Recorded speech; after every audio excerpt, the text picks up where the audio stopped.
What's going on, guys? What is going on? We are going to talk today about the trick you need for your conditioning. And I'm looking forward to this one. I'm going to give it a minute, let some people tune in. I'm not going to go into too much before we start things up. But, guys, as you tune in, drop a message in the comments. Let me know how the week is going. Let me know if you've got any competition coming up. And as we start up, let me know where you guys are at. And yeah, we're going to get into it very, very quickly. I see a lot of people tuning in very quickly, which makes me happy. Sparring tomorrow, wish me luck. Good luck. I hope it goes well. In a tournament right now, best of luck. Hope things are going well for you. Got a kickboxing fight next month and I have a lot of the tips and workouts that I've given.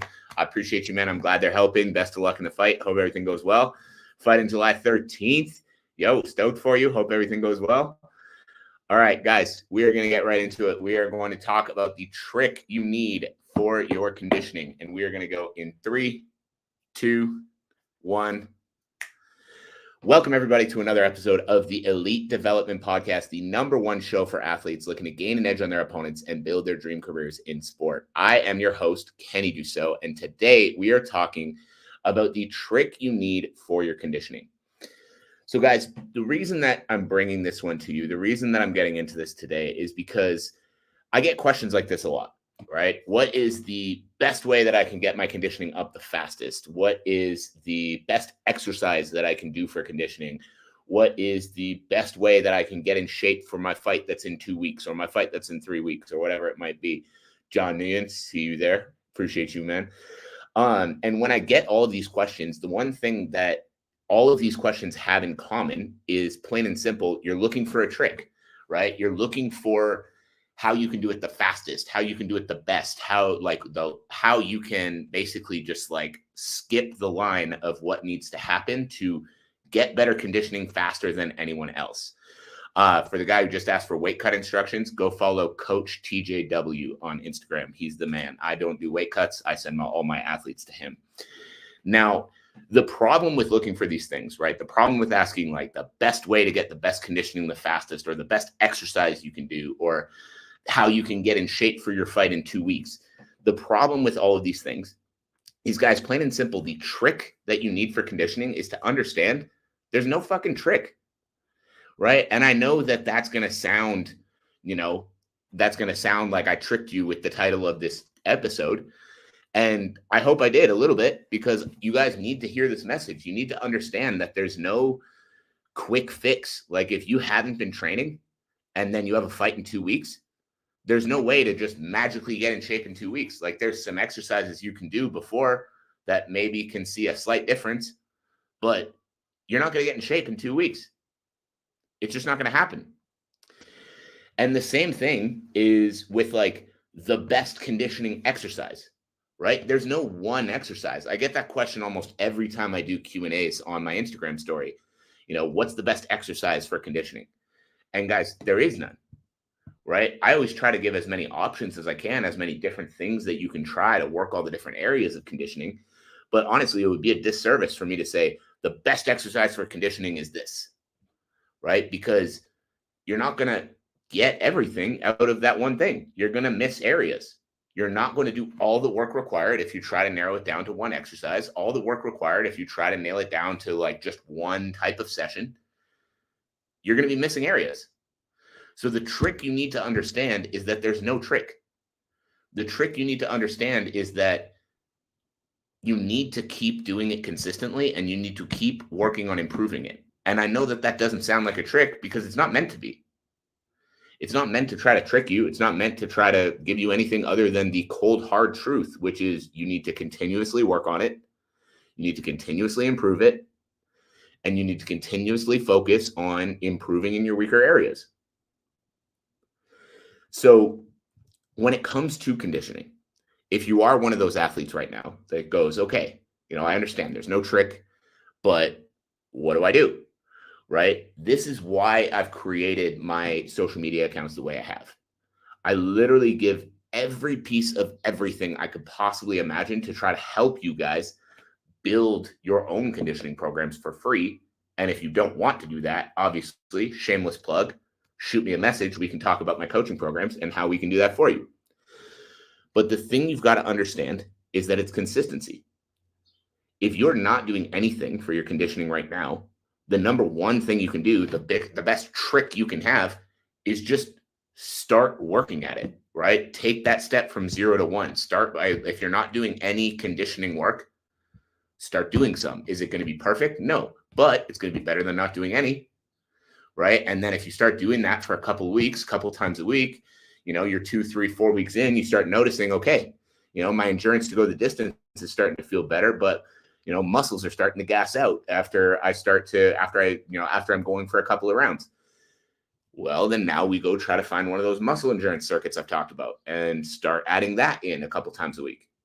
And then, okay, now the muscles are feeling better, but that explosive power started lacking. Go find some of the explosive power stuff, start shifting that in, start working on that, right? The key is consistency, and the key is being aware of where you're lacking and actually putting in the work to improve it. So the other thing I want to really touch on in this episode, and it's probably not going to be a very long one because plain and simple, it's not that complicated, right? The way I like to put it is it's simple, it's not easy, right? It's simple because all the information is on my page in itself, but it's not easy because there's a lot of information to try to put together, right? But the other real key that I want you guys to understand is the idea of just doing conditioning in training camp, right? I have a lot of people say that. They're like, oh, I really want to work with you, but I'm going to wait until I sign my next fight. And guys, the problem with that is now we have to spend your training camp getting you in shape instead of just peaking where you're at, right? Because the athletes that train with me year round, the athletes that are consistently working on improving themselves physically, don't have to get in shape for fights. They're already in shape, and we just peak them and improve them that much more, right? But if you're not doing anything while you're at a training camp and you're still going to the gym, but you're not doing any real conditioning work, then you sign a fight in 6 weeks. Now that 6 weeks is trying to make sure you're in shape for that fight. But if you're consistently working at your conditioning 2 to 3 times a week, you don't even have to increase it when the training camp comes around. You can put more of your energy towards your skills training because your body's already going to feel good. You're going to have the physical ability to go 3 rounds or 5 rounds or whatever it is. But now our focus shifts to just peaking you. So you're at your absolute best on the night of the fight. And then you can spend more time focused on your condition, focused on your skills training. You can spend more time improving your skills in camp because you don't have to worry about getting in shape because you're working at it consistently. Right. And a lot of people hear that and they're like, oh, but I'm so busy. I got all this stuff going on and da, da, da. And it's just like, it's hard to balance it all. Yeah, it is hard to balance it all. But it's hard to balance it all because you're sitting here saying, I want to be a professional athlete. I want to make millions of dollars competing in a sport that I love. That is a difficult thing to do, right? You've got to understand that you're not just going to float your way to the top of the UFC. You're not just going to float your way to a world championship belt. You're not just going to float your way to $1 million paycheck from a fight. The reason that there aren't too many people that achieve that level of success is because it's fucking hard. It's hard to reach that level. It's hard to continue to push yourself past that point that so many others are willing to push themselves to. But that's why those people are the ones that make it. That's why those people are the ones that leave the people who aren't willing to do that behind. So you've got to understand that even when you're in the off season, if this is something you truly want to make a career out of, if this is something you truly want to be your living, you truly want to retire your family, whatever else it is you might say that you want to do, it is going to be fucking hard. It's going to be fucking hard. You are going to have to do things that are difficult to do. You are going to have to not live that, typical normal life. But when you're willing to make those sacrifices, when you're willing to not live that typical normal life, and you're willing to go through the hard shit, you're willing to do the work that others aren't willing to do. You're willing to keep on the conditioning program through your off season instead of just starting up in training camp. Then you're going to start to notice something. You're going to notice that you are succeeding past the level of the other people around you. You are going further than those teammates of yours that take 3 months off the gym after every time they fight. You're going further than, those people that you fought against 3 years ago that decided, oh, I don't really want to train in the summer because, it's nice out. Whatever other kind of stupid shit that you'll hear, if you are the one willing to do more, you are the one willing to continue, you are the one willing to stay consistent when it gets more difficult, you're going to be the one who's more successful. So guys, the biggest takeaways from this, number one, stop looking for the trick. Stop looking for, that magical exercise. Stop looking for that magical session. Stop looking for, how do I get in shape in 2 weeks for my fight? And start sticking to a program.